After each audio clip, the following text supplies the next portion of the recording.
2살배기 딸을 굶기고 방치해 숨지게 만든 20대 친모와 계부가 재판에 넘겨졌는데요. 대법원이 이들에게 징역 30년형을 확정했습니다. 백인성 기자가 보도합니다. 울산 도심의 한 주택가. 119 대원들이 어린 여자아이를 황급히 병원으로 옮겼지만 결국 숨졌습니다.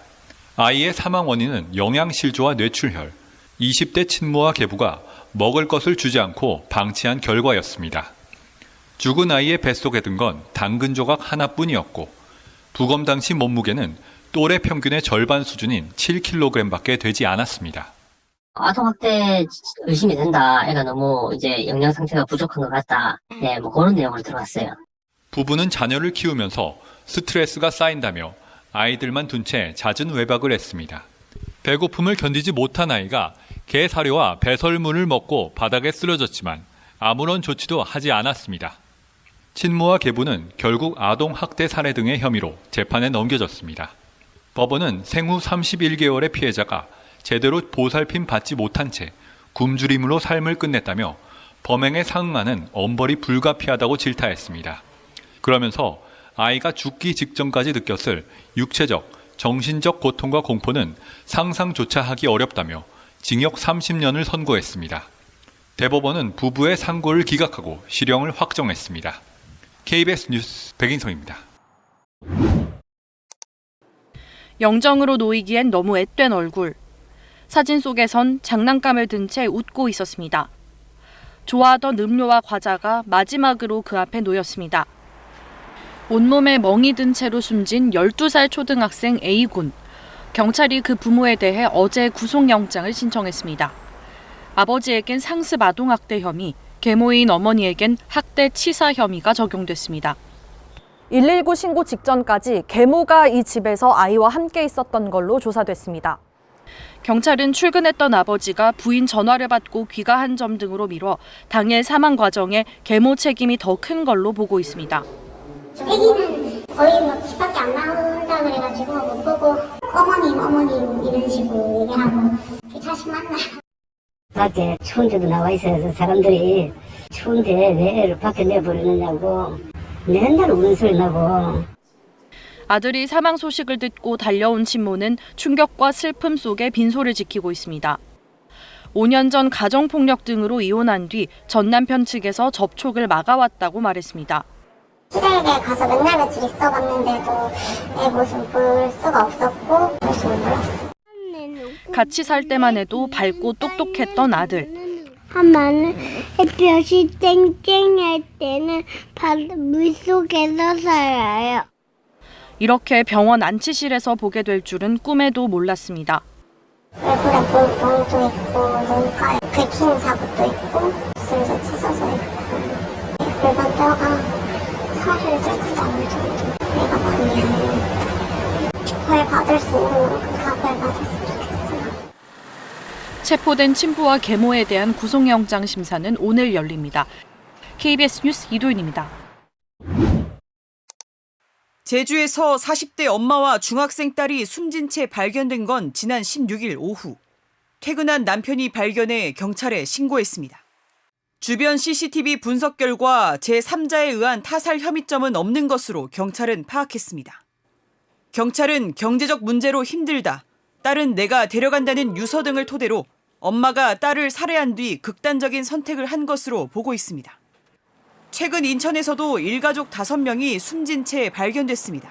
40대 가장이 가족을 살해한 뒤 스스로 목숨을 끊은 것으로 경찰은 추정하고 있습니다. 가족 등을 숨지게 하고 자신도 극단적인 선택을 하는 살해 후 자살 사건 가해자는 국내에서 최근 8년간 410여 명, 매주 한 번꼴로 일어난 셈입니다. 살해 후 자살로 인해 사망한 아동도 4년간 40여 명에 달합니다. 제주에서도 유사한 비극이 일어났습니다. 정부는 살해 후 자살의 통계 관리에 적극적으로 나서고 사례를 면밀하게 분석해서 우리 사회의 위험 요소와 사각지대를 개선해 나가야 합니다. 이 같은 죽음은 채무나 생활고 등이 높은 비율을 차지하는 탓에 온정적인 시선으로 바라보는 경향이 있습니다. 하지만 자녀 살인 자체가 극단적 형태의 아동 학대라는 지적도 나옵니다. 남겨진 아이들에 대한 어떤 사회적인 안전망이라든지 보호망이 철저히 좀 더 투자가 이루어져야 될 것 같고요. 부모님들 역시 무조건 내가 없으면 아이가 잘못된다라는 그런 잘못된 왜곡된 인식을 좀 버리셔야 될 것 같습니다. 직계 존속을 살해하는 행위를 가중 처벌하는 것처럼 부모가 자식을 살해하는 직계 비속 살인 행위에 대해서도 처벌을 강화하는 내용의 법률 개정안이 꾸준히 발의되고 있지만 국회 문턱을 넘진 못하고 있습니다. KBS 뉴스 민소영입니다. 한겨울 원룸에 방치돼 학대를 당했던 10살 어린이. 스스로 경찰 지구대를 찾아갔습니다. 어린이의 구조 요청 전 선생님이 먼저 멍을 발견해 학대 의심 신고를 했지만 가해자의 지속적인 괴롭힘이 뒤따랐습니다. 민원이나 오히려 선생님이 우리 아이를 때렸다는 이런 신고에 너무 많이 시달리셔가지고 힘들었다는 이야기도 있으셨고, 괴롭힘이나 협박을 넘어 위험에 처하기까지 합니다. 초등학생 아이가 이제 맨날 멍이 들어 있었어요. 경찰에 신고를 했는데, 그리고 며칠 있다가 그 아버지가 칼을 들고 쫓아왔어요. 부모의 폭행 끝에 지난 7일 숨진 12살 어린이. 학대 정황이 의심됐던 주변 진술은 있었지만 학대 신고는 없었습니다. 아동학대 인식조사에서 학대 의심 사례를 보고도 신고를 안 했다는 응답이 10명 중 8명을 넘었습니다.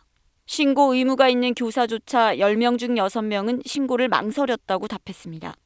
신원 노출에 대한 두려움이 가장 큰 이유인데 현재 아동학대 신고 앱은 시작부터 개인정보를 요구합니다. 가해자 이름은 물론 학대를 목격한 장소, 구체적 장면까지 적어야 합니다. 경찰이나 아동보호기관 등이 내용을 거듭 확인하는 절차까지 신고 문턱이 지나치게 높다는 지적이 나옵니다. 안전해야 되고 그다음에 접근 가능성이 있어야 되고 무엇보다 비밀이 보장돼야 된다는 비실명 대리 신고가 가능하도록 하는 게 되게 중요하다고 얘기를 또 하고 있어요. 학대로 떠나보낸 어린이가 해마다 평균 38명. 누구나 비극을 막는 용기를 낼 수 있도록 신고자 보호책도 세밀해져야 합니다. 한 가정의 일뿐만이 아니라 모든 가정의 일이다. 그러니까 모든 사람이 모든 아이들을 지켜야 한다. 이렇게 그 용기를 내야지만 우리가 마지막 한 아이까지 지킬 수 있습니다. KBS 뉴스 신지원입니다. 지난 2월 사흘 동안 홀로 방치된 채 숨진 2살 아이. 예방접종 기록과 의료기관 진료 이력이 없었지만 정작 위기아동 관리 조사 대상에서는 빠져 있었습니다.